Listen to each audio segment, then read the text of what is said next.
আদর্শ মেনে আপনি রাজনীতি করেন, যাকে আপনি ভোট দেন, যার পেছনে স্লোগান দেন, যার কাছ থেকে টাকা পয়সা খান, এই লোকটা কিয়ামতে আপনার সামনে থাকবে, আপনি পেছনে। ওর যে সিহারা, ওর যে সোরাত সিরাত, আপনি নিজেও জানেন যে ওর চরিত্র কি। আপনার চাইতে আল্লাহ ভালো জানে না? বলেন বলেন। তাহলে এই লোকটা যদি সামনে থাকে আপনার, আপনি পেছনে, ওরে দেখেই তো আল্লাহর রাগ হয়ে যাবে, আপনার পর্যন্ত যাবে। এইরকম লোকের পেছনে থেকে যদি আল্লাহ আপনাকে দেখে কি হবে বলেন? আমার মনে হয় আপনি ধরা খাবেন। আমি নাম ধরেই বলছি, এই যে সালমান এফ রহমান, এই দরবেশ, ওর নামাজ ছিল, রোজা ছিল, কাবা শরীফের পাশে আমি যখনই গেছি দেখছি ও পাশে ওই যে বিল্ডিং দারুত তাওহীদ, ওখানে থাকতো, যেখানে 15 থেকে 20 লক্ষ টাকা লাগে থাকতে। আমরা থাকতাম তো প্রায় 2 কিলোমিটার দূরে, কারণ আমার 3.5 লাখ, আর 15 থেকে 20 লাখ টাকা এই জন্য কাবার পাশে থাকে, যেন কাবা দেখা যায়। টাকা যদি ভ্যান চালিয়ে উপায় করা লাগতো তাহলে আমার মনে হয় 5 কিলো দূরে থাকতো। টাকা তো সব জনগণের, 36,000 কোটি টাকা, আপনি জীবনে গণনা করে শেষ করতে পারবেন না। এই লোকটার সাথে আব্দুল্লাহ বিন উবাইর আমার মনে হচ্ছে মিল আছে। ওর নামাজ, রোজা, কাবা শরীফ দেখা, ইফতারি করা সব ঠিক আছে। রাজনৈতিক জীবনে ও লোকটা এমন মানুষকে মানে যার চরিত্র আসলে ভালো না। আল্লাহ পাক বলেন, ইন্নামাস সাবিলু আলাল্লাযিনা ইয়াযলিমুনান নাস। সূরা শূরা 25 নম্বর পারার 6 নম্বর পৃষ্ঠার 13 নম্বর লাইনের 42 নম্বর আয়াতের প্রথম অংশে আছে। তাফসিরে ফি জিলালিল কোরআন রব্বুল আলামিন বলেন, অবশ্যই আমি আল্লাহ মামলা দায়ের করব, কেস দেব। বুঝতেছেন? আল্লাহ কেস দেবে। পুলিশের কাজে যদি কেউ বাধা দেয় তাহলে পুলিশবাদী কেস হয়। আল্লাহর কাছে বাধা দিলে আল্লাহবাদী কেস হবে। তাহলে পৃথিবীতে আল্লাহবাদী কাজ একটা আছে, সেটা জুলুম করা। জুলুম করা এটা কি বাদী কেস হবে? আল্লাহবাদী কেস। উনি নিজে বাদী হয়ে কেস দেবেন, নিজে মামলা দায়ের করবেন, নিজেই অভিযোগ লিখবেন, নিজেই বিচার করবেন, নিজে রায় দেবেন।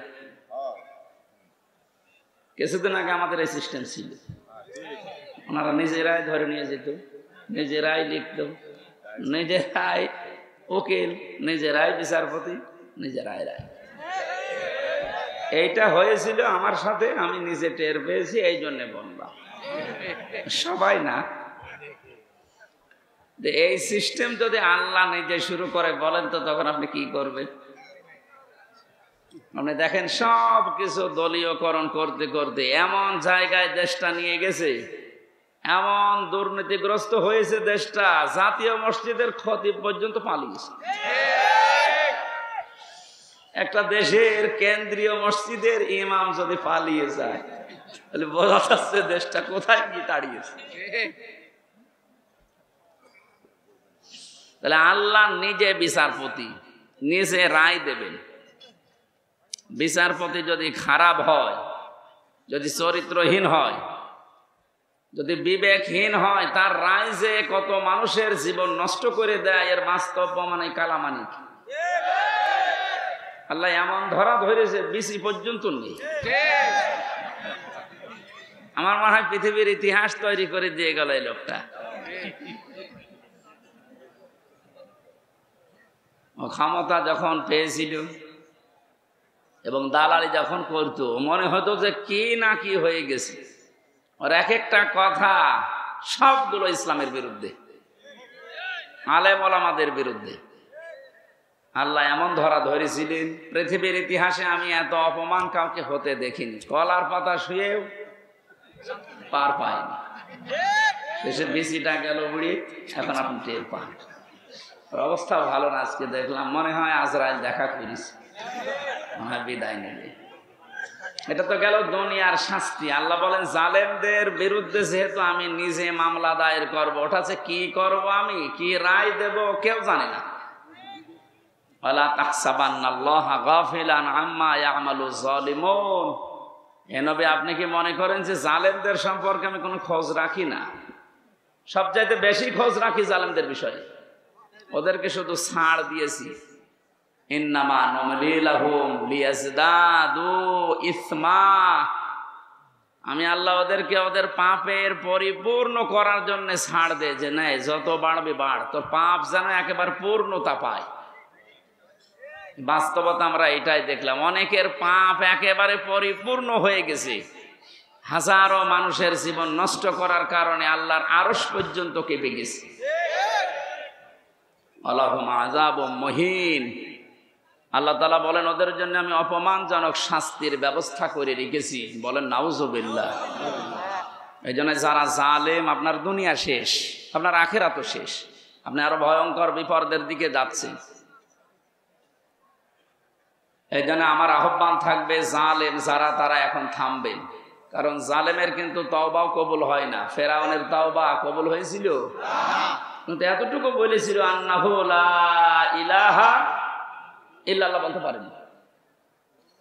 ও যখন ডুবে যাচ্ছিল, একবার উপরে ওঠে আবার পানির নিচে যায়, ফেরেশতা জিবরাইল এসে কাঁদা হাতে নিয়েছিল। তাফসীরে ফি জিলালিল কোরআন, ও যখন বলবে লা ইলাহা ইল্লাল্লাহ বলতে যাবে, তখন এসে মুখের উপরে কাদা লাগিয়ে বলছে তোর আর বলার দরকার নেই, কারণ তুই যা করেছিস। এই জন্য যারা অত্যাচারী হয়, যারা জুলুমবাজ হয়, এই মানুষগুলো যদি মনে করে শেষে ভালো হয়ে যাব, না, তাদের আর তওবা কবুল হয় না, কারণ তাদের পাপের কারণে তারা শেষে ডুবে মরে। এই যে মহিন শব্দটা আছে, ওয়ালা কোরআনের প্রতিটি শব্দ কিন্তু 100% সত্য, না 98%। আল্লাহুম আযাবুম মুহিন, তাদের জন্য আমি অপমানজনক শাস্তির ব্যবস্থা করে রেখেছি, ফিদ দুনিয়া ওয়াল আখিরাহ, দুনিয়া এবং আখিরাতে। প্রশ্ন আসতে পারে, তারা তো কিছু কিছু মানে, নামাজও পড়ে, রোজা রাখে, দান সদকাও করে। হ্যাঁ, এবার শোনো, সূরা বাকারা 1 নাম্বার পারার 12 নাম্বার পৃষ্ঠা 7 নাম্বার লাইনের 85 নাম্বার আয়াতের মাঝের অংশে আছে, আফাতুমিনুনা বিবা'দিল কিতাবি ওয়া তাকফুরুনা বিবা'দ ফামা জাযাউ মান ইয়াফআলু যালিকা মিনকুম ইল্লা খিজিয়ুন ফিল হায়াতিদ দুনিয়া।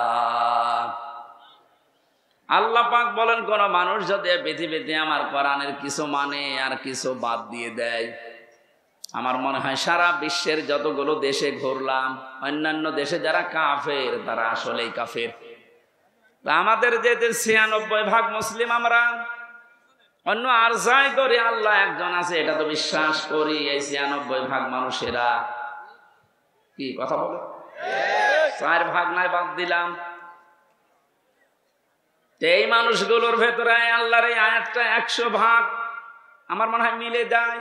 কিছু মানি আমরা কোরআনের, কিছু জানার পরও অস্বীকার করি, অহংকার করে মুখ ফিরিয়ে চলে যায়। এটা যদি কোরআনের সাথে কারো আচরণ হয়, আপনি নামাজের কথা বললে খুব ধীরস্থির ভাবে শোনেন, মেনে নিতে চান, রোজার কথা বললে খুব ভালোভাবে শোনেন, মেনে নিতে চান। নামাজ যেমন ফরজ, রোজা যেমন ফরজ, আল্লাহর কোরআন দিয়ে ইউনিয়ন থেকে সংসদ চলবে, এইটাও ফরজ। নাকি এইটা রাজনীতি? কে বলেছে আপনাকে রাজনীতি?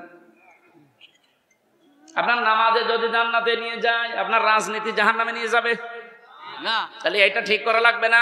অবশ্যই লাগবে। কিছু বললে আপনি শুধু রাজনীতি বলে উড়িয়ে দেন, আরে ভাই আমি তো কোরআনের চোখ লাগিয়ে দেখতে পাচ্ছি আপনি জাহান্নামে যাচ্ছেন। এটা যদি শুধু দুনিয়ার সাথে সম্পর্কিত হতো, আল্লাহর কসমে যে কোরআন আমি বলতাম না। এটা যেহেতু সম্পর্কিত আখিরাতের সাথে, এই জন্য আপনাকে আমি সতর্ক করছি, আর আপনি নিয়েই এসেছেন জানার জন্য। আর আমি 2টা সিস্টেম বলছি। কিয়ামতের ময়দানে আল্লাহ পাক যখন বিচারের ব্যবস্থা করবেন, বিচারের প্রথম ধাপে আল্লাহ দুনিয়ার মানুষকে তার সামনে ডাকবেন স্রেফ একা একা। আমি আমার ঈমান থেকে কথা বলছি, যারা শুনছেন নিজের মনে করে শুনবেন যে প্রত্যেকের জন্য একই কথা। প্রতিটি মানুষ যখন আল্লাহর সামনে দাঁড়াবে, স্রেফ কয়জন করে? আরো জোরে বলেন। না অনেকে ছড়িয়েছে না কিয়ামতে অনেক বাবা অনেক দাদা লক্ষ লক্ষ মুরিদ নিয়ে উঠবে, এটা দাহা মিথ্যা কথা।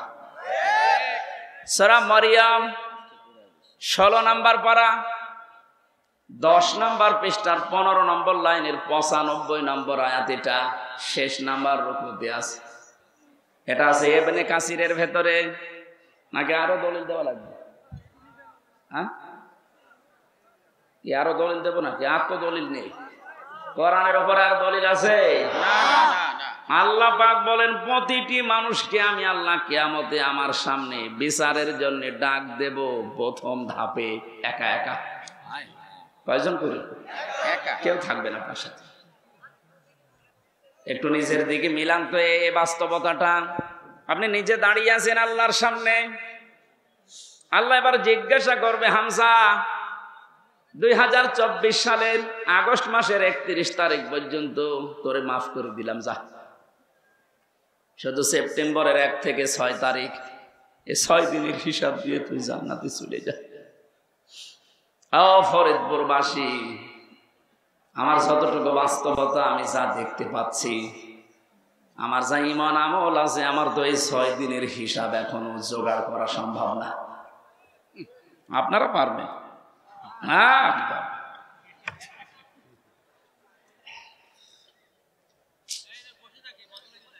কথাটা শুনতে যত সহজ মনে হচ্ছে, বাস্তবতায় গেলে অত সহজ পাবেন না। আল্লাহর সামনে নিজেকে দাঁড় করান, যার জন্য আপনি অবৈধ পথে ইনকাম করছেন, অবৈধ পথে বেছে নিয়েছেন, কি হবে এদের দ্বারা? কোরআনে কারীম সতর্ক করছে, লান তানফাকুম আরহামুকুম ওয়ালা আওলাদুকুম ইয়াউমাল কিয়ামাহ ইয়াফসিলু বাইনাকুম ইন্নাল্লাহা আল্লাহু বিমা তা'মালুনা বাসীর। সূরা মুমতাহিনার 2 নম্বর আয়াতে আছে লান তানফাকুম, এটা 3 নম্বর আয়াত। মজারের আগে যদি লান আসে অর্থ হয় কখনো সম্ভব না। এখানে অনেক আলেম বসে আছে, এই যে লান তানফা নাফা ইয়ানফাউ, এটা মজারে, এর আগে লান দিয়েছেন। আল্লাহ নিজে গ্যারান্টি দিচ্ছেন কখনোই সম্ভব না, কখনোই উপকার করতে পারবে না। তোমাদের সম্পদ আদি, তোমাদের সন্তান আদি, কিয়ামতের ময়দানে কেউ তোমার উপকারে আসবে না। আল্লাহর এই কথাটা যদি আমরা 100 ভাগ বিশ্বাস করতাম, এই দেশে হাজারো মানুষের অবৈধ ইনকাম বন্ধ হয়ে যেত।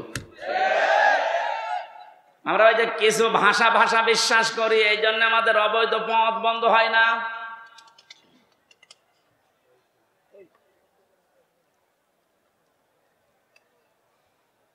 অন্য যে যা করে করুক গা, অন্তত আমি তো ঠিক থাকতে পারি।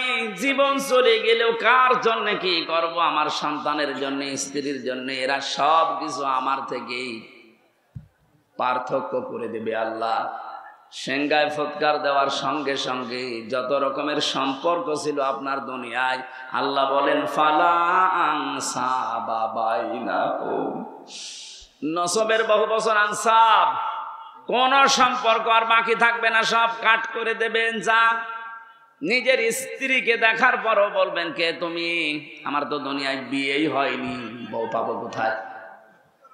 ও দুনিয়ার মুসলমান ভাইরা, অন্য জাতির কথা আমি বাদ দিলাম, আমরা যেহেতু জান্নাত বিশ্বাস করি, কিয়ামতে জবাব দেওয়া লাগবে বিশ্বাস করি, আমরা ভুল করি কি করি? আমাদের সাবধান থাকা লাগবে, আমি যেন জবাবটা ঠিক করতে পারি। এখনই যদি আপনার চোখ বন্ধ হয়ে যায়, বাড়ি পর্যন্ত যেতে পারবেন না। এখান থেকে হয়তো তাড়াতাড়ি বাড়িতে নিয়ে রাতটা পার করতেও দেবে না, ধোয়ানোর পরে জানাজা দিয়ে বলবে যান কবরে দিয়ে দেন।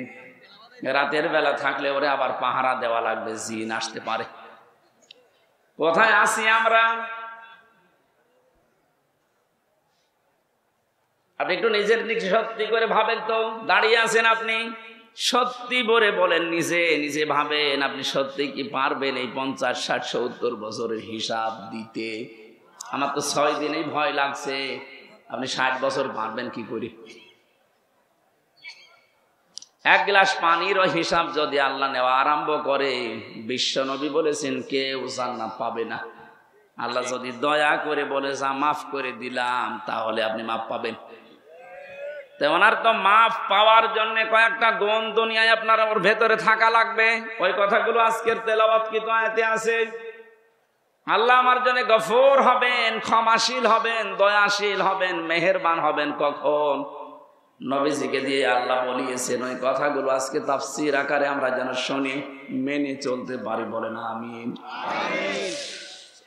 বিচারের দ্বিতীয় সিস্টেমে এবার আল্লাহর একা ডাকবেন না, দ্বিতীয় ধাপে এবার ডাকবেন আপনাকে আপনার নেতার সাথে। এটা নামাজের কথা শুনলে যারা আনন্দ পান, রাজনীতির কথা শুনলে যাদের মন খারাপ হয়, এবার এই আয়াতটা আপনি দেখেন তো। ইয়াউমা নাদউ কুল্লা উনাসিম বিইমামিহিম, সূরা বনী ইসরাঈলের ৭২ নম্বর আয়াতের প্রথম অংশে আছে। আল্লাহ পাক বলেন কিয়ামতে প্রতিটি মানুষকে বিচারের দ্বিতীয় ধাপে এবার আর একা ডাক দেব না, প্রত্যেকটি মানুষকে ডাকবো তার নেতার সাথে। কার সাথে? নেতার সাথে। এই জবাব দেন। নেতার সাথে। আগে নেতা, ইমাম, এরপরে কর্মী। জি। আপনি এবার ভাবেন তো, যার আদর্শ মেনে আপনি রাজনীতি করেন, যাকে আপনি ভোট দেন, যার পেছনে স্লোগান দেন, যার কাছ থেকে টাকা পয়সা খান, এই লোকটা কিয়ামতে আপনার সামনে থাকবে, আপনি পেছনে। ওর যে সিহারা, ওর যে সুরাত সিরাত, আপনি নিজেও জানেন যে ওর চরিত্র কি। আপনার চাইতে আল্লাহ ভালো জানে না? বলেন বলেন। অবশ্যই জানে। তাহলে এই লোকটা যদি সামনে থাকে আপনার, আপনি পেছনে, ওরে দেখেই তো আল্লাহর রাগ হয়ে যাবে, আপনার পর্যন্ত যাবে। এইরকম লোকের পেছনে থেকে যদি আল্লাহ আপনাকে দেখে, কি হবে বলেন? আমার মনে হয় আপনি ধরা খাবেন। অবশ্য ঠিক, তার মানেও তো ধরা খেয়ে বসে আছে।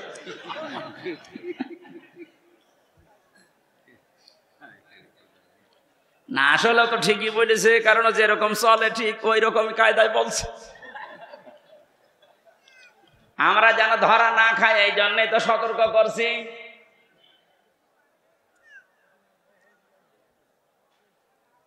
কোরআনে কারীম জানান যেন এই দুনিয়াতে কারো জন্য একা না, সবার জন্য। কোরআনের আলেম আমরা যারা, আল্লাহর কসম আমরাও সবার জন্য। আপনাকে আমি বাঁচাতে চাচ্ছি। শুধু নামাজ দিয়ে রোজা দিয়ে যদি জান্নাতে যাওয়া যেত, আব্দুল্লাহ বিন উবাই আপনার আগে জান্নাতে যেত। এই লোকটার পুরা জীবন আমি পড়ে দেখেছি, কোন অপরাধ আমি ওর জীবনে সেরকম মেজর পাইনি। তবে একটা বিষয়ও মানত না, ওর নামাজ ছিল নবীজির পেছনে, মসজিদে নববীতে, কাবা শরীফে। আপনি নামাজ পড়েন ম্যাক্সামি মসজিদে, একে এসেনে, আর নামাজ পড়তো মসজিদে নববীতে, কাবা শরীফে। 1 রাকাত নামাজে 1 লক্ষ রাকাত নামাজে সওয়াব হয়। রোজা রেখেছে, রাসূলুল্লাহর সাথে ইফতারি করেছে, নবীর সাথে, তাহাজ্জুদের নামাজ পড়তো। ওর যত কিছু আমি পেয়েছি একটা একটা করে মিলিয়ে দেখলাম, সবই ঠিক আছে। শুধু রাজনৈতিক জীবনে ওর আদর্শ ছিল আবু জেহেল। এরকম মানুষ দুনিয়ায় নেই। এই কথা বলা লাগবে। আমি নাম ধরেই বলছি, এই যে সালমান এফ রহমান, এই দরবেশ, ওর নামাজ ছিল, রোজা ছিল। কাবা শরীফের পাশে আমি যখনই গেছি দেখছি ও পাশে ওই যে বিল্ডিং দারুত তাওহীদ, ওখানে থাকতো। যেখানে 15 থেকে 20 লক্ষ টাকা লাগে থাকতে, আমরা থাকতাম তো প্রায় 2 কিলোমিটার দূরে, কারণ আমার 3.5 লাখ। আর 15 থেকে 20 লাখ টাকা এই জন্য কাবার পাশে থাকে, যেন কাবা দেখা যায়। টাকা যদি ভ্যান চালিয়ে উপায় করা লাগতো, তাহলে আমার মনে হয় 5 কিলো দূরে থাকতো। টাকা তো সব জনগণের, 36,000 কোটি টাকা। আপনি জীবনে গণনা করে শেষ করতে পারবেন না। অথচ পদ্মা সেতুর মতো এত বড় বিশাল প্রকল্প মাত্র 32,000 কোটি টাকায় কমপ্লিট হয়ে গেছে। আর ওর একাই কত? 36,000 কোটি। আমার মনে হয় আর একটা পদ্মা সেতু বানিয়ে টাকা আরো 4,000 কোটি রেখে যেত। এই লোকটার সাথে আব্দুল্লাহ বিন উবাইর আমার মনে হচ্ছে মিল আছে। ওর নামাজ, রোজা, কাবা শরীফ দেখা, ইফতারি করা, সব ঠিক আছে, রাজনৈতিক জীবনে ও লোকটা এমন মানুষকে মানে যার চরিত্র আসলে ভালো না। কি ওর নিজের চরিত্র যে ভালো না তার প্রমাণ দেখেছেন, দাড়ি কেটে নম হয়ে গেছে।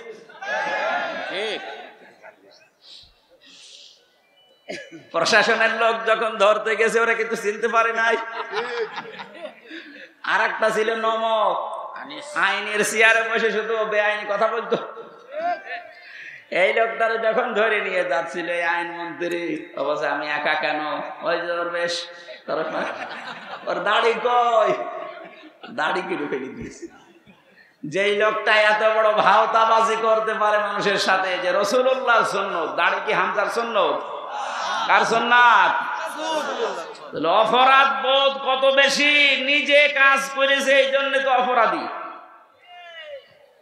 এত ভয় যে রাসূলুল্লাহর গলায় ছুরি লাগিয়ে দিয়েছে, যা আমার দরকার নেই, আমি আগে বাঁচতে চাই। আল্লাহ বাঁচতে দিয়েছে, এখন পচা ডিম খাচ্ছে।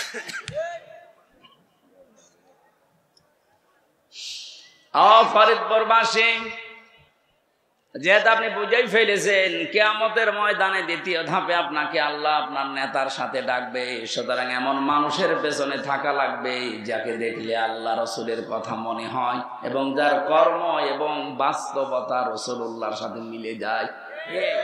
এরকম মানুষের দেশে নেই? আমরা এই প্যান্ডেলের ভেতরে এসে কত কথা বলার পরে বলে ঠিক আছে, এখান থেকে যাওয়ার পরে সব উল্টিয়ে ফেলি। এই জন্য আমাদের কপালের কোনো পরিবর্তন নেই। এবার আর ভুল করা যাবে না। কি কথা বলে না কেন? এবারও যদি ভুল করেন আবার পেছিয়ে যাবেন। আশা করছি আপনার বিবেক কাজে লাগবে। এজন্য কোরআনে কারিমের নামাজের কথা বললে আপনি ভালোভাবে মেনে নিয়েছেন, রোজার কথা বললে মেনে নিয়েছেন, অন্যায় যেখানে প্রতিবাদ সেখানে, এটার আরবি নাম জিহাদ। জিহাদের কথা বললে আপনি জঙ্গি মনে করেন, জিহাদের কথা বললে রাজনীতি মনে করেন। তাহলে আয়াতটার সাথে তো আপনার বাস্তবতা মিলছে যে কিছু মানেন আর কিছু মানেন না। এই আচরণ যদি কোরআনের সাথে কেউ করে, আল্লাহ বলেন কি হবে জানো? ফামা জাযাউ মান ইয়াফআলু যালিকা মিনকুম ইল্লা খিজিয়ুন ফিল হায়াতিদ দুনিয়া। এই লোকটার জীবন আমি লাঞ্ছনা, গঞ্জনা, অপমান, অপদস্থ এগুলো দিয়ে ভরে দেব দুনিয়ার জীবনটা। যন্ত্রণাদায়ক এবং কঠিন ভয়ঙ্কর আযাবের দিকে নিয়ে যাব। এটা কোনো কাফেরের বিপক্ষে আল্লাহ বলেছেন, আমি পাইনি। আর কোরআনে কাফেরের বিরুদ্ধে কথা আছে, এটা অন্য কথা। মুনাফিকের বিরুদ্ধে কথা আছে, অন্য কথা। কিন্তু মুসলমান কিছু মানে কিছু মানে না। এদের যে কি শাস্তি দুনিয়ার আখেরাতে আপনি তো দেখলেন। দুনিয়ায় আমরা কিছু মানুষকে দেখতে পাচ্ছি যে অপমানকর শাস্তি আল্লাহ ব্যবস্থা করে দিচ্ছে। আর আসাদ্দিল আযাব যেহেতু দিয়েছেন ইসমে তাফসীল, এটা সুপারলেটিভ ডিগ্রি, এর উপর আর কোনো শব্দ আরবিতে নেই। আল্লাহ বলেন এমন যন্ত্রণাদায়ক ভয়ঙ্কর কঠিন আযাবের দিকে মরণের পরে নিয়ে যাব, ওটা আমি আল্লাহ ছাড়া আর কেউ জানে না। এজন্য জালেম যারা, আপনাদের দুনিয়া শেষ হয়ে গেছে, আখিরাতও আপনি শেষ করে ফেলেছেন। আপনাদের জন্য বড় আফসোস লাগে আমাদের। আমরাও যদি কোনো জুলুম করি আমরা নিজেরা আজকে থেকে থেমে যাব। কারণ জালেম, মাজলুম এই দুইটা শব্দ ভয়ঙ্কর। ইত্তাকি দাওয়াতাল মাজলুম ফাইন্নাহা লাইসা বাইনাহু ওয়া বাইনাল্লাহি হিজাব। নবীজি বারবার জানিয়েছেন উম্মতেরা, যাই করো মজলুমের বরদুয়া থেকে নিজেকে বাঁচিয়ে রাখবা। কারণ মজলুমের বরদুয়া আর আল্লাহর ভেতরে কোনো হেজাব, পর্দা থাকে না, সরাসরি কবুল হয়ে যায়। আজকে কোরআনে কারিমের এই ময়দানে যারা এসেছি কিছু কথা শোনার জন্য, প্রথমে দোয়া করে নিচ্ছি, আল্লাহ আমার জীবনে যেন কোনো জুলুম না থাকে, আমার দ্বারা কেউ যেন মাজলুম না হয়ে যায়, তুমি আমাকে রক্ষা করবা। বলেন আমিন। যিনি আমাদেরকে এই মাহফিলে নিয়ে এসেছেন আমরা তার শুকরিয়া আদায় করছি, আলহামদুলিল্লাহ।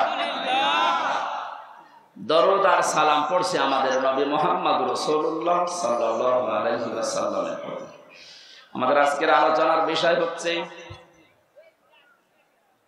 আল্লাহ নিজে আদেশ দিচ্ছেন, হে রাসূল, 6টা গুণ যারা অর্জন করবে দুনিয়ায়, আপনি তাদের জন্য আমার কাছে ইস্তেগফার করেন, ক্ষমা চান। ক্ষমা করার মালিক একচ্ছত্র কে বলেন তো?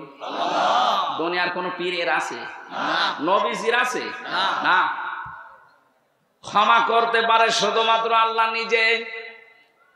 ফাসাব্বিহ বিহামদি রাব্বিকা ওয়াস্তাগফির, আপনি ইস্তেগফার করেন আল্লাহর কাছে, তার তাসবিহ তাহলিল আদায়ের মাধ্যমে আপনি ইস্তেগফার করেন। ইন্নাহু কানা তাওয়াবা, কারণ তিনি তাওবা কবুলকারী, ইস্তেগফার কবুলকারী।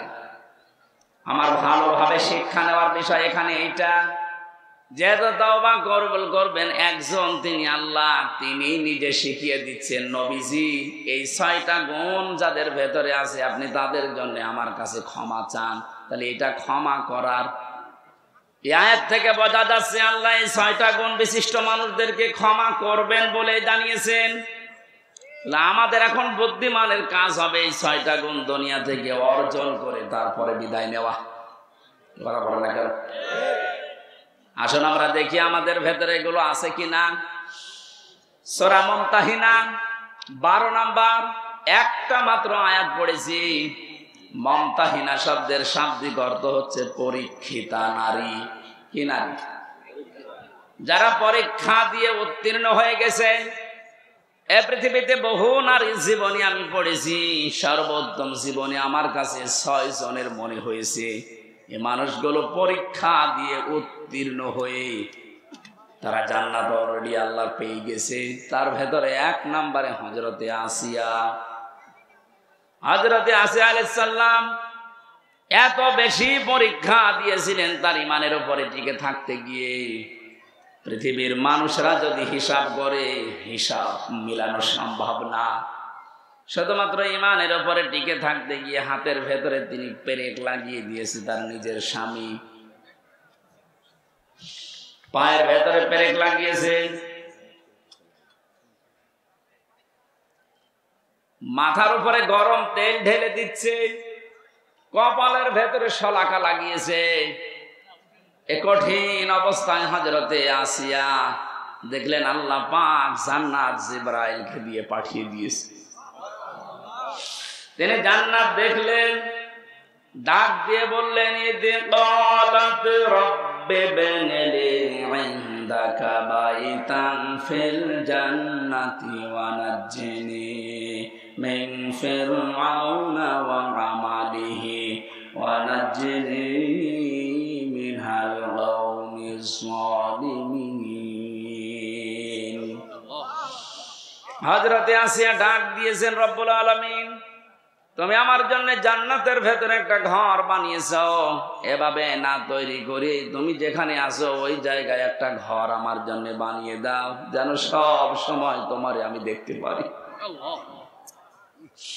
হযরতে আসিয়া 2 নম্বর কথা বলেছিলেন, ওয়ানাজ্জিনি মিন ফিরআউনা ওয়া আমালিহি ওয়ানাজ্জিনি মিনাল কওমিজ যালিমিন। এই মেয়েরা আসেনি? একটু খেয়াল করবেন এবার। সম্মানিতা মা বোনেরা, অনেক বেশি ভালোবাসি আপনাদেরকে, আমি চাই না আপনারা জাহান্নামী হয়ে যান। তাকান, পরীক্ষিতা নারী কাদেরকে বলে, কি পরীক্ষা তিনি দিয়েছিলেন। এত বড় কঠিন মুসিবত, বিপদ, এত বড় বিশাল শাস্তির ভেতরে হযরতে আসিয়া তিনি তার স্বামীর জন্য বরদোয়া দেননি। তিনি বলেছিলেন, মাবুদ, তুমি যা দেখতে পাচ্ছ আমার স্বামী লোক দিয়ে এরকম অত্যাচার করাচ্ছে এবং নিজে অত্যাচারে শামিল, তুমি আমাকে এই অত্যাচার থেকে বাঁচাও, কিন্তু আমার স্বামীর উপরে তুমি রাগ করো না। ও বাংলার মা বোনেরা, এদেশে পুরুষ নির্যাতন, নারী নির্যাতন করলেই মামলা হয়ে যায়, পুরুষ নির্যাতনের কোনো মামলা নেই। আমি জেলখানায় 3টা বছর থেকে অনেক কিছু দেখেছি। ওর এখানে 100 ভাগের প্রায় 60 ভাগ লোক শুধু এই দাম্পত্য কলহ জেল খাটতেছে। মেয়েদের এই ছোট মনের কারণে পেরে ওঠে না। সে প্রত্যেকে কি হুজুর বলেন আর কি খেজুর বলেন। এদের এই মানুষগুলো যদি একটু মন উদার করতো, আমার মনে হয় পরিবারে আমাদের শান্তি আরো ফিরে আসতো।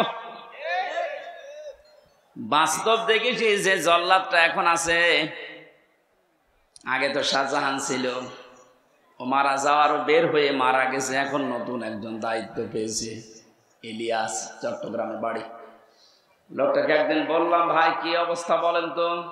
আমার বলছে, হুজুর আমার এখন 35 বছর বয়সে আমি জেলখানায় এসেছি, এর 17 বছর ছিলাম আমি সৌদি আরবে,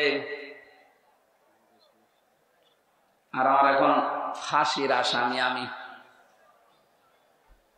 আমার যদি এখন যাবজ্জীবন হয়ে জেল খাটা লাগে, কমপক্ষে 22 বছর জেলে থাকা লাগবে। 35 থেকে 17, এরপরে 22, হিসাব করে দেখেন 74 বছর হবে। কত? 74 বছর বয়সে লোকটা জেলখানা থেকে বের হবে। খুব বড় অপরাধ করে গেছে না? পুরা জীবনে আমি শুনেছি যে কি কি করতেন। সৌদি থেকে 17 বছর পরে বের হলাম, দেশে আসার পরে বিয়ে করলাম। বিয়ে করার পরে আমার বউর সাথে আমার মায়ের মিল নেই, সব জিনিস আমি চাহিদা মতো পূরণ করেছি, কিন্তু মাকে আর ওই ছোট বোনকে কিছু দিলেই ওর মন খারাপ হয়ে যায়। দিন রাত নেই, সব সময় শুধু মনোমালিন্য, ঝগড়া। শেষ পর্যন্ত আর পারলাম না যে আমার সম্পদ আমার মাকে দেই, আমার বোনকে দেই, ওর সমস্যা কি? সংশোধন করার জন্য একটা থাপ্পড় দিয়েছিলাম, ও ছাপা গেছে মুড়ি, একটু জোরে। এই লাগবে না, বস। মারা যাওয়ার পরে তো বউ মারা কেস, প্রথমে ফাঁসি হয়ে গেল, এরপরে যাবজ্জীবন। এখন 22 বছর থাকা লাগবে আমার, 11 বছর চলছে। আমার তো বের হতে হতে আমার বয়স হয়ে যাবে 74 বছর। কি করব আমি? আমারে বলছিল, আপনি তো ওয়াজ করেন, বাইরে যে অন্তত একটু বলেন যে আমার মতো বিপদে যেন কেউ না পড়ে, কারণ আমি খুব বড় অপরাধ করিনি, আমি তো ঠিক রাস্তায় ছিলাম, মাঝখান থেকে একটু মিস্টেক হয়ে আমার জীবনটাই নষ্ট হয়ে গেল। ইলিয়াসের বউ এখনো পর্যন্ত আছে বাইরে। ইলিয়াসের যখন শুনেছে যে ওর যাবজ্জীবন জেল হয়ে গেছে, প্রথমে ফাঁসির কথা শুনে মেয়েটা কি, সে তো মারা গেছে, তার যে শাশুড়ি ছিল, এই শাশুড়ি এবং শ্বশুর পরবর্তীতে ওর মা বাবার উপরে এই মেয়েটার জন্য বহু অত্যাচার চালিয়েছিল। ভেতরে যেহেতু যোগাযোগ বিচ্ছিন্ন ছিল, কষ্টের কথাগুলো যখন এসে এসে আমার কাছে বলতো, আমি নিজেই কেঁদে ফেলতাম যে এই লোকটা তো সেরকম মেজর অপরাধ না, আর তো মারার জন্য মারে নাই, শুধু সংশোধনের জন্য একটা থাপ্পড় দিয়েছিল, ছাতা মরে গেছে। স্ত্রীর যদি মনটা উদার হতো, মন যদি বড় হতো, নবীজির হাদিস যদি এই মেয়েটা মানতো, বিশ্ব নবী জানিয়েছেন, পৃথিবীর মেয়েরা তোমরা যদি মনে করো যে আমার স্বামীর হায়াত বেড়ে যাক, আরো বেশি দিন বেঁচে থাক, আমার স্বামীর সম্পদ সম্মান আরো বেড়ে যাক, তাহলে স্বামীকে মাঝে মাঝে বলবা তার রক্তের সম্পর্ক যেগুলো, এগুলো যেন অটুট রাখে, ঠিক রাখে। পৃথিবীর মানুষের সবচেয়ে বেশি রক্তের সম্পর্ক তার মায়ের সাথে। এক কথা বলে রাখি, এই জন্য পুত্রবধূ যারা বসে আছেন, আমার যতটুকু বাস্তবতার জ্ঞান আছে আমি দেখেছি, এই দেশে আমরা যারা জামাই আছি, এটা মনে হয় রেকর্ড হয়ে কালকে আমার ম্যাডাম শুনবে, শুনুক, কপালে যা আছে হবে। আমরা জামাইরা যেভাবে আমাদের শাশুড়িকে শ্বশুরকে যেইভাবে দেখি, যেই নজরে দেখি, আর যেভাবে আচরণ করি, বউগুলো যদি তার হাফ আমার মা বাবার সাথে, আমাদের মা বাবার সাথে ওইটা করতো, এই দেশে কোনো ছেলে আলাদা হওয়া লাগতো না। একটু বেশি বলে ফেললাম না? ঠিক বলছেন, ঠিক মানে 100 ভাগ ঠিক, 100 ভাগ ঠিক। আপনি অনেকে মনে করেন আমি নামাজ পড়ি, রোজা রাখি, আমি কালো বোরকা পরে বাজারে যাই, আমি জান্নাত পাবো না। মানে কিসের জান্নাত? আপনি তো মানুষের অধিকার নষ্ট করেছেন, আপনি একটু উদার হতে পারেন না? কি করবেন আপনি সম্পদ বেশি নিয়ে? এই মেয়েটাকে খারাপ করার পেছনে ওই মেয়েটার মা আর ওর বড় বোন ওখান থেকে শুধু বুদ্ধি দেয়, ওই তাড়াতাড়ি আলাদা হয়ে যা, আরামে খেতে পারবি।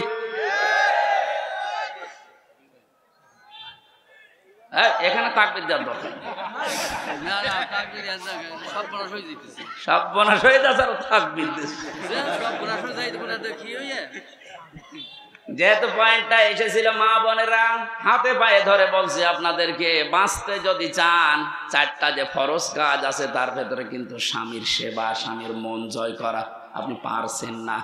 শয়তানের ধোকায় হোক, হ্যাঁ শয়তান তো বসে নেই, আপনাদেরকে জাহান্নামে দিতে চায়, এই জন্য স্বামীর গুরুত্ব আপনার মন থেকে তুলে দিয়েছে। অথচ নবীজি জানিয়েছেন, আমি যদি এই পৃথিবীতে আল্লাহ বাদে কাউকে সেজদা করার অনুমতি দিতাম, মেয়েদের কানে কানে বলতাম স্বামীর পায়ে সেজদা করো। কত দামি জিনিস, আর তাকে ধরে ধরে আপনি অপমান করেন, মারেন। আমি তাফসীর থেকে একটা পয়েন্ট লিখেছি, ইহুদিদের মেয়েদের ভেতরে স্বভাবগুলো আছে। আল্লাহর নবী জানিয়েছেন, এই পৃথিবীর ময়দানে দাজ্জাল তার মিশন চালু করার জন্য 7টি কাজ করে যাচ্ছে, কিয়ামত পর্যন্ত এটা করবে। মেয়েরা যারা এসেছেন আপনারা যেন সাবধান হয়ে যান, এই জন্য বলছি দাজ্জালের মিশন হচ্ছে 7টি। ওরা ইহুদিদের মেয়েদের যে গুণগুলো আছে এগুলো আমাদের ভেতরে প্রবেশ করাতে চায়। মহিলা প্যান্ডেলে যারা আছেন আপনি মেলাবেন, আমি তাফসীর থেকে তুলেছি। 1 নম্বরে আন্নানা। আন্নানা বলা হয় ওই সমস্ত মেয়েদেরকে যে মেয়েরা স্বামীকে বলে তুমি যা করবা সব আমার জন্য, আর বাকি সব ডিলেট। এরকম মেয়েদের মন দেশে নেই।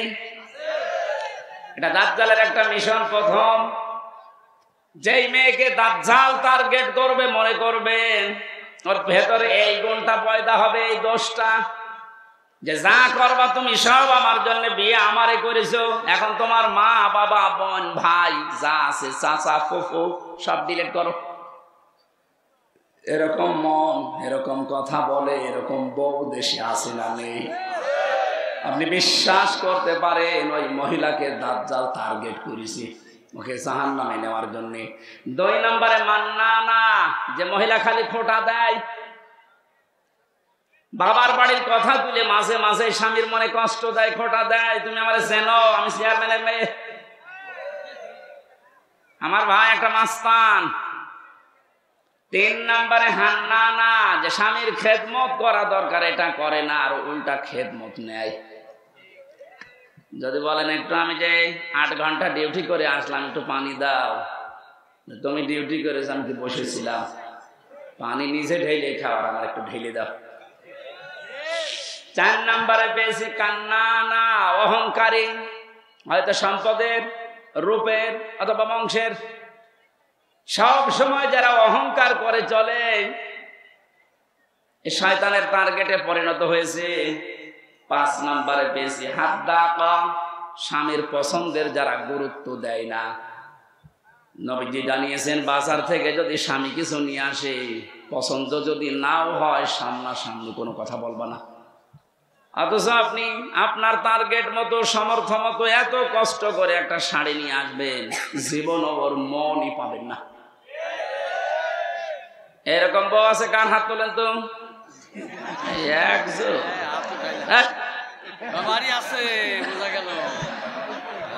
6 নম্বরে পেয়েছি সাদ্দাকা, যারা হারামের প্রতি উৎসাহ দেয় স্বামীকে, খালি মাঝে মাঝে অন্যের তুলনা তুলে ধরে, যে কি করো, পাশের বাড়ি দেখো না, ওর বেতন তো তোমার চাইতে কম। এই যে হারামের প্রতি আপনি উৎসাহ দিচ্ছেন, লোক নবীর স্ত্রীর সাথে আপনাকে জাহান্নামে থাকা লাগবে। কথা বুঝতেছেন? নিজের চরিত্র ভালো তাতে কি হয়েছে? আপনি যদি হারাম কাজের প্রতি উৎসাহ দেন, কাউকে সাহায্য করেন, কিয়ামতে আপনি লোক নবীর স্ত্রীর সাথে জাহান্নামে থাকা লাগবে। এটা তো আমি বানালাম নাকি? সূরা আরাফ 8 নম্বর পারার 20 নম্বর পৃষ্ঠা 3 নম্বর লাইনের 83 নম্বর আয়াত তাফসীর থেকে বলছে, আল্লাহ রাব্বুল আলামিন 2 জন ফেরেশতাকে পাঠালেন, দুইজন ফেরেশতা এসে লূত নবীর কাছে এসে বলে, আল্লাহর নবী আপনার উম্মতদেরকে নিয়ে আপনি এখান থেকে চলে যান, আমরা মাগরিবের সময় আল্লাহর গজব এখানে নাজিল করব। কিন্তু সাবধান, ফাআনজাইনাহু ওয়া আহলাহু ইল্লা ইমরাতাহু কানাত মিনাল গাবিরিন। আপনার স্ত্রীকে আপনি নিতে পারবেন না, যারা আছে বাকি সবাইকে নিয়ে যান। আপনাকে যারা স্বীকার করেছে আপনার উম্মত, নিয়ে যান, স্ত্রীকে নেবেন না। প্রশ্ন আসতে পারে, লূত নবীর স্ত্রীর চরিত্র খারাপ ছিল? না, পৃথিবীর কোন নবীর স্ত্রীর চরিত্র খারাপ ছিল না, কারণ হারাম রক্তের ভেতরে আল্লাহ নবীদের রক্ত ঢোকান নাই। এই জন্য নবীদের স্ত্রীর চরিত্র ভালো ছিল। কিন্তু এই মহিলা চরিত্রহীনাও ছিল না, চরিত্র খারাপও ছিল না, কিন্তু তলে তলে চরিত্রহীন মানুষদেরকে সাপোর্ট করতো। ওই জামানায় একটা গণা ছিল, পুরুষে পুরুষে চেনা, মহিলা মহিলায় চেনা করতো, ওইটাও সাপোর্ট করতো, নিচে করতো না, শুধু সাপোর্ট করতো। একটু চিন্তা করেন তো, এত বড় একটা জলিলুল কদর নবী লূত আলাইহিস সালাম, তিনি ইব্রাহিম নবীর ভাগ্নে, এত বড় নবীর ভাগিনা, নিজে নবী, তার স্ত্রী নবীর স্ত্রী হওয়ার পরেও নিজের চরিত্র খারাপ না, চরিত্রহীনাও ছিল না, শুধু হারাম কাজ যারা করে তাদেরকে সহযোগিতা করতো, সাপোর্ট করতো, ভালোবাসতো, যে ঠিক আছে। এইটা করার কারণে আল্লাহ তাকে বললেন, ছেড়ে দাও, ওকে আমি জাহান্নামের, ওকে গজব নাজিল করে ধ্বংস করে জাহান্নামে দেব। রাজবাড়ি ফরিদপুরবাসী অনেকেই মনে করছে আমার নিজের চরিত্র তো ভালো, আমি কোনো অন্যায় কাজে যাই না, কিন্তু এমন মানুষকে সাপোর্ট করেন যার চরিত্র ভালো না। এ দেশের কথা বলছি না, এক কথা বলছি না। মা বোন যারা এসেছেন, হযরতে ফাতেমাতুজ জোহরাকে আল্লাহ যে দুইটা কারণে জান্নাতের নেত্রী বানিয়েছেন মেয়েদের, তার এক নম্বরে কোনো দিন তিনি স্বামীকে হারাম কাজে উদ্বুদ্ধ করেননি। না খেয়ে থেকেছেন 3 দিন পর পর, আপনি সহ্য করতে পারবেন? 3টা দিন মানে 72 ঘন্টা না খেয়েছিলেন নবীর মেয়ে, তারপরও স্বামীকে দিয়ে কোনো হারাম কাজ করতে উদ্বুদ্ধ করেননি। আর আপনার কোনো অভাব নেই, এরপরও স্বামীকে দিয়ে বাম হাতের ইনকাম করান। আজকে একটা এসপির স্ত্রী তার স্বামীর বিরুদ্ধে নিজে মামলা দিচ্ছে। সম্মানিত মা বোনেরা, আমাদের হুঁশ হবে একদিন, যেদিন আজরাইল আসবে, ওই সময় হুঁশ হয়ে আর লাভ হবে না। এখনই হুঁশ ফেরা দরকার। 7 নম্বরে পেয়েছি বাররাক, এটা না বলাই ভালো। বলে আমি মায়ের খাই আর দিন নাই, সব পলাইছে। বাররাকা মানে এমন স্ত্রী যে স্বামীর গায়ে হাত তোলে। কথা বলছে না কেন? এরকম মানুষ দেশে নেই? বহু পালোয়ান বাইরে বীর, ভেতরে যে ক্ষীর হয়ে যায়। এটা দাজ্জালের যে 7টা মিশন নারীদেরকে নিয়ে, এখানে যারা এসেছে এই মেয়েরা যেন এই মিশনে এই খপ্পরে না পড়ে, বলেন আমিন। এত বড় কঠিন মুহূর্তেও হযরতে আসিয়া তার স্বামীর জন্য বরদোয়া দেননি। হ্যাঁ, তিনি বলেছিলেন, আল্লাহ তুমি আমাকে বাঁচাও, নাজ্জিনি মিন ফিরআউনা ওয়া আমালিহি ওয়া নাজ্জিনি, একালে করে টান আছে, তুমি আমার স্বামীর অত্যাচার এবং যাদেরকে দিয়ে অত্যাচার করাচ্ছে জালেমদের কবল থেকে তুমি আমাকে বাঁচাও, কিন্তু আমার স্বামীর উপরে তুমি গজব দিও না। এত বড় কঠিন মুহূর্তেও যদি বরদোয়া না দিতে পারে, আপনার কি হয়েছে? একটা সাবান কম হলে আপনি খোঁটা দেন, বরদোয়া দেন, উল্টা পাল্টা কথা বলেন। পরীক্ষিতা নারী হওয়ার জন্য 28টা গুণ মেয়েদের অর্জন করা লাগে। সূরা নিসার ভেতরে ধারাবাহিক ভাবে আল্লাহ দিয়েছেন। ইবনে কাসির তাফসীরটা মেয়েদেরকে পড়াবেন। আমার আজকের আলোচনার বিষয় ওইটা না, শুধু নামকরণটা বললাম। সূরা মুমতাহিনা শব্দের শাব্দিক অর্থ পরীক্ষিতা নারী। কি নারী? পরীক্ষিতা নারী। যে সমস্ত মেয়েরা পরীক্ষা দিয়ে পাশ করেছে, তাদের ভেতরে 6টা গুণ আপনি হে নবী দেখতে পাবেন। এরা যখন আপনার কাছে বায়াত নেবে বলে আসবে, তাদেরকে আপনি বলবেন, মেয়েরা এসেছিল নবীজির কাছে, এসে বলে, হে রাসূল, আমরা আপনার সাথে হাত মিলাতে চাই। ইবনে কাসির মুফাসসির বলেন, বিশ্ব নবী জানিয়েছেন ওই সময় আমি মেয়েদের বেগানা মেয়ের সাথে হাত মিলাই না। অথচ বাংলাদেশে আমরা বহু পীরের নামে কলঙ্ক দেখছি, ওরা মেয়েদেরকে পর্যন্ত মুরিদ বানায়। কথা বলছেন, পুরুষের জন্য মহিলাকে মুরিদ বানানো, তার খেদমত নেওয়া জায়েজ আছে? বলেন বলেন। এগুলো যারা করছেন না বুঝে করছেন, আপনি থামেন। বিশ্বনবী জানিয়েছেন, হ্যাঁ, এই পৃথিবীতে তিনটা জিনিস আমার কাছে সবচাইতে বেশি প্রিয় লাগে, ভালো লাগে। তার এক নম্বরে আমার নিজের স্ত্রী। কার স্ত্রী? নিজের স্ত্রী। জাওজাতি, আমার নিজের স্ত্রী ভালো লাগে আমার কাছে। আমাদের কাছেও স্ত্রী ভালো লাগে, তবে নিজেরটা ছাড়া অন্যেরটা। কথা বলছেন। এই জন্য হাজারো মানুষের দেখবেন লাইন চলছে এখনো। এই যে পরকিয়া প্রেম যারা করেন, এখনই থামেন, হয়তো তিনটা ক্ষতি হয়ে যাবে দুনিয়ায় আর তিনটা আখিরাতে। পরকিয়া প্রেমে যারা লিপ্ত আছেন, আপনার এক নম্বরে চেহারার উজ্জ্বলতা নূর আল্লাহ নষ্ট করে দেবে। দুই নম্বরে আপনার হায়াত আস্তে আস্তে কমে যাবে। তিন নম্বরে যখন মারা যাবেন ঈমান পাবেন না। একটা সংসার নষ্ট করার জন্য বেঈমান হয়ে মরবেন। এ লাইনে আছে নাকি এলাকায় কেউ? যদি থাকেন আপনি থেমে যাবেন আশা করছি। বিশ্বনবী বলেন, দুই নম্বরে আমার কাছে নামাজ ভালো লাগে, তিন নম্বরে আমার কাছে সুগন্ধি ভালো লাগে। এই তিনটা আমাদের কাছেও যেন ভালো লাগে, সেই ব্যবস্থা আল্লাহ করে দেন। বলেন আমিন। নবীজিকে আল্লাহ ঘোষণা দিলেন, ইয়া আইয়ুহান নাবিয়্যু, হে নবী, ইযা জাকাল মুমিনাতু, মুমিন নারীরা যখন আপনার কাছে আসবে, ইউবাইউনাকা, যে আমরা বায়াত নিতে চাই, পর্দার আড়াল থেকে আপনি তাদেরকে বায়াত দেবেন 6টা বিষয়ে। যদি এগুলো তারা মানতে পারে, আপনি নিজে তাদের জন্য আল্লাহর কাছে ক্ষমা চাবেন। যেহেতু আল্লাহ শিখিয়ে দিচ্ছেন, তার মানে 6টা কাজ করতে পারলে আল্লাহ নিজে আমাদেরকে মাফ করবে। এক নম্বরে দিয়েছেন, আলা আল্লাহ ইউশরিকুনা বিল্লাহি শাইআ। এখান থেকে একটা মাসলা বের হয়।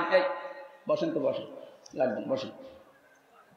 এখান থেকে একটা মাসলা বের হয়, পৃথিবীতে যদি কেউ মুরিদ হতে চান, বায়াত নিতে চান কারো কাছে, এই 6টা বিষয়ে বায়াত নেওয়া লাগবে। বাংলাদেশে এখন 48,000-এর উপরে পীর আছে। কত? 48,000-এর বেশি। ভারতের এই কলকাতার, আসামে আরো বেশি। আমি তো 17, 18, 19, 20 এই সমস্ত সালগুলোতে ভারতের এই কয়েকটা রাজ্যে দেখেছি, ও ঘরে ঘরে পীর। বিশেষ করে মুর্শিদাবাদ, আরে নদিয়া, হুগলি, এই সমস্ত জায়গায় জায়গায় পীর। পীরটা ওরা ব্যবসা হিসাবে নিয়েছে। বাংলাদেশের জরিপে যেটা সরকারি 48,000। আপনারা যদি মুরিদ করতে চান, বায়াত দিতে চান, প্রথমে আপনাকে বলা লাগবে যে আমার দরবারে কোনো শিরিক চলবে না। আল্লাহ বাদে অন্য কাউকে সেজদা দেওয়া কি? আল্লাহ বাদে অন্য কাউকে ডাকা কি? তাহলে যেই দরবারে সেজদা দেওয়া হয়, সে মানুষকে হোক, কবরে হোক, মাজারে হোক, এবং আল্লাহ বাদে অন্য কাউকে ডাকা হয়, এটা কি? আরো জোরে। এগুলো যে দরবারে হচ্ছে, এখানে মুসলমান যেতে পারে? যাচ্ছে না? যাচ্ছে। আশা করছি আপনি থামবেন। জি। আপনি বায়াত যদি নিতে চান, এমন দরবারে যাবেন যেখানে গেলে প্রথমে বলে শিরিক করা যাবে না। শিরিক কি? না। পুরা কোরআন শরীফের ভেতরে আমি 4 প্রকার শিরিক পেয়েছি প্রধানত। শিরিক বিল জাত, শিরিক বিল সিফাত, শিরিক বিল ইখতিয়ারা, শিরিক বিল হুকুক। এ প্রত্যেকটা আবার 4 প্রকার করে আছে। 4 4 16 প্রকার। এটা আবার প্রতিটা 4 প্রকার করে আপনি 48 প্রকার পাবেন। এরপরে 72 প্রকার, এরপরে 120 প্রকার দেওয়া আছে। তাফসীরে হাক্কানি খোলেন, শিরিক 120 প্রকার পয়েন্ট আকারে দিয়েছে। এতগুলো শিরিক যদি এখন পয়েন্ট আকারে একটা একটা করে বলতে যায়, সব লিখেছি, সময় যাবে আর গরমে আমারও সহ্য হচ্ছে না, এই জন্য খুব তাড়াতাড়ি করছি। এগুলো একটু পড়ে নেবেন যে শিরিক আল্লাহ যেটা পারে ওটা অন্য কেউ পারে, এটা বিশ্বাস করার নাম শিরিক। এক কথা বলেন, আইন তৈরি করতে পারে শুধুমাত্র আল্লাহ, এটা অন্য কেউ পারে বিশ্বাস করে যদি কেউ কাজ করে সেও মুশরিক। এখানে 53 বছর তো চললো, আমরা দেখলাম বাবা চালিয়েছিল, স্বামী চালিয়েছিল, চাচাও চালিয়েছে 9 বছর, বউ চালিয়েছে অনেক দিন, ভাবিও চালিয়েছে, সবাই চালিয়েছে মানুষের তৈরি করা নিয়ম নীতি আইন কানুন দিয়ে। এটার সাথে দ্বিমত আছে? বলেন বলেন। না, দ্বিমত নাই। 53 বছরের কাঙ্ক্ষিত মানের শান্তি আপনি দেখলেন কেমন? এখন তো শুধুমাত্র দেখতে বাকি আছে এই কোরআন দিয়ে দেশ চললে কেমন দেখা যায়।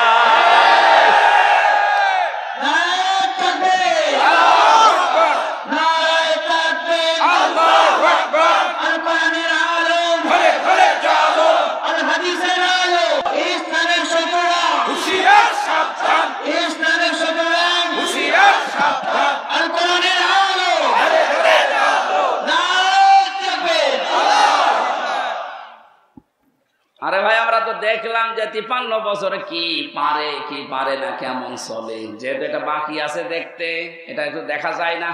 যায়। দেখে তো আল্লাহর কোরআনের 500 আইন দিয়ে ইউনিয়ন থেকে শুরু করে সংসদ ভবন পর্যন্ত যদি চলে তো কেমন দেখা যায়। আল্লাহ জানিয়েছেন ওটা আমি মিনি জান্নাত বানিয়ে দেব। সুবহানাল্লাহ। এটা যেহেতু চর্মচোখে আমরা দেখে মরতে পারি, বলে না আমি, খুব আশা আমার, খুব আকাঙ্ক্ষা লাগে আল্লাহ কোরআন দিয়ে দেশ চললে কেমন দেখা যায়। পৃথিবীতে আমরা দেখিনি, সৌদি আরবে দেখেছি, কিন্তু 100 ভাগ না 70 ভাগ। তাই যে শান্তি পাওয়া যায় মাঝে মাঝে ওখানে, ওটা যদি 100 ভাগ হতো, 30 ভাগ বাকি আছে এখনো। আমাদের দেশটা যদি 100 ভাগ আল্লাহর আইন দিয়ে আমরা চালাতে পারি, আপনি দেখবেন পৃথিবী কেমন শান্তি, স্বস্তি, নিরাপত্তা ফিরে আসে। আজ মেয়েদেরকে অনেকে জুজুর ভয় দেখাচ্ছে, ইসলাম যদি চায় তোমাদেরকে ঘরবন্দি করে ফেলবে। এতদিন তো জালেমরা এটা বোঝাতো, এখন অনেক মুনাফিকরা এটা বোঝানো আরম্ভ করেছে। সম্মানিতা মা বোনেরা, আমরা গ্যারান্টি দিতে পারি কোরআন যদি সত্যিই যায়, পৃথিবীতে নারীর যে মুক্তি বিশ্বনবী দেখিয়েছেন ওটা আপনি দেখতে পাবেন। এখনো দেখতে পাননি, মনে করছেন মনে হয় ইসলাম ওই রকমই, আগে প্রতিষ্ঠিত হতে দেন। সুতরাং এই জুজুর ভয় যারা দেখাচ্ছেন, আপনারা জালেম একদিকে, আর একদিকে আপনারা মুনাফিক।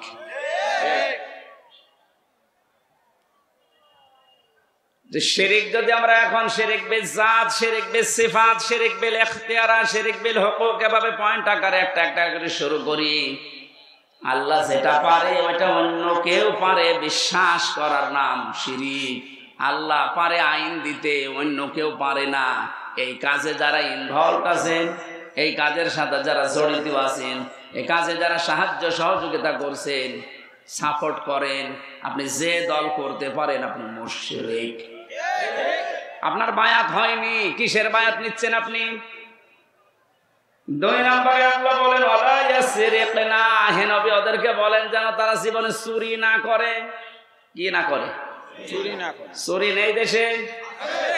বেগম পাড়া এমনি তৈরি হয়, বাবার টাকা দিয়ে বেগম পাড়া বানাচ্ছেন, সব চুরি করা টাকা।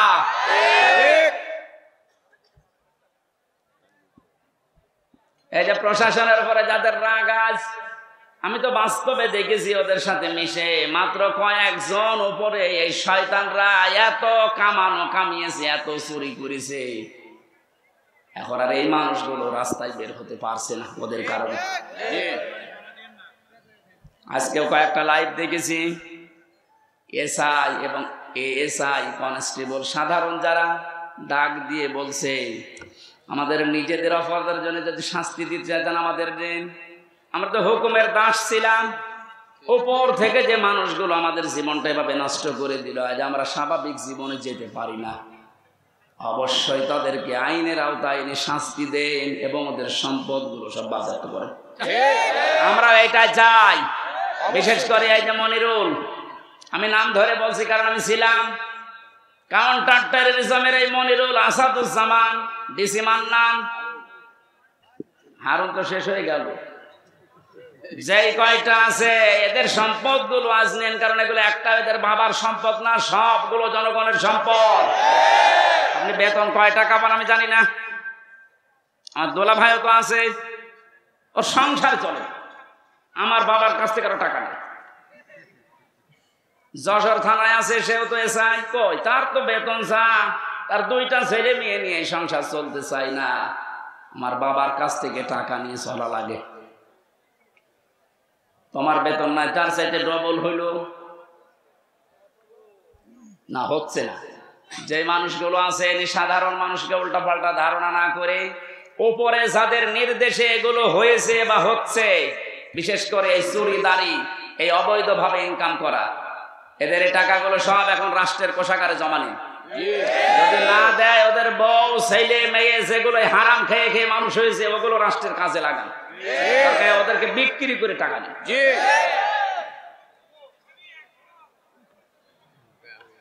চুরির এইটা যদি আমরা শপথ নিতে পারতাম যে চুরি করব না, চুরি বন্ধ করব, এই দেশটা কিন্তু দাঁড়িয়েছে। তো এক দরবেশে যদি এত টাকা চুরি করে থাকে, বাকি যারা দরবেশের ভান ধরিস তাদের অবস্থা কি?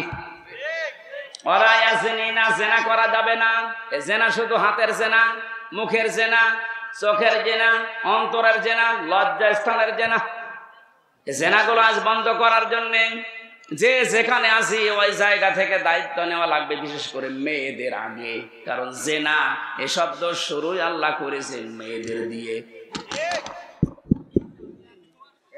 আযানিয়াতু ওয়াযানি ফাজলিদু কুল্লা ওয়াহিদিন মিনহুমা মিয়াতা জালদা। আল্লাহ পাক বলেন জেনাকারিনী এবং জেনাকারী, আগে কার নাম? মেয়েদের নাম। এজন্য মা বোনেরা আপনারা নিজেদেরকে কন্ট্রোল করেন। এই মোবাইলটা, এই ফেসবুক এবং কম্পিউটার, এই সমস্ত জিনিস দিয়ে আজ মানুষ জেনার লাইনে এগিয়ে যাচ্ছে। আগে হ্যালো হ্যালো, এরপরে শেষ পর্যন্ত লজ্জা স্থান দিয়ে শেষ হয়। যে এলাকায়, যে দেশে, যে অঞ্চলে জেনা বেড়ে যায়, প্রকাশ্য হোক গোপনে হোক, ওখানে আল্লাহর 8টা গজব নাজিল হয়। কয়টা? এমন মহামারী রোগ আল্লাহ ছড়িয়ে দেয় যার চিকিৎসা পৃথিবীতে নেই। এই জন্য আমরা সাবধান হব। আমাদের এই দেশটা, জেনা যেগুলো চলছে এগুলো কি করে বন্ধ করা যায়? নিজ উদ্যোগে, পারিবারিক ভাবে, সামাজিক ভাবে। আদ-দাজ্জুসু লা ইয়াদখুলুল জান্নাহ। নবীজি জানিয়েছেন দাজ্জুস জান্নাতে যাবে না। দাজ্জুস বলা হয় ওই পুরুষকে যে তার মেয়েকে, যে তার বউকে, তার বোনকে, তার মাকে কন্ট্রোল করতে পারে না। ওগুলো আরো মানুষ দিয়ে দেখায়, শান্তি পায়। এই পৃথিবীতে একটা মাত্র প্রাণী আছে যে তার লজ্জা স্থান উল্টা করে মানুষকে দেখিয়ে আনন্দ পায়, তার নাম কুকুর। নাম কি? লজ্জা স্থান ঢেকে রাখার জন্য কিন্তু অনেক বড় লেজ আল্লাহ তাকে দিয়েছে, কিন্তু লেজ উল্টো করে দেখায়। কথা বলছেন না? আপনার শরীর ঢাকার জন্য এত বড় কাপড়ের ব্যবস্থা, 12 হাত, এরপরও আপনার পেট দেখা যায়, এরপরও আপনার পিঠ দেখা যায়। কুকুর যেমন নিজের লজ্জাস্থান দেখে আনন্দ পায়, আপনিও এক প্রকার কুকুর। এর চাইতে নিকৃষ্ট ভাষা আর বলতে পারলাম না।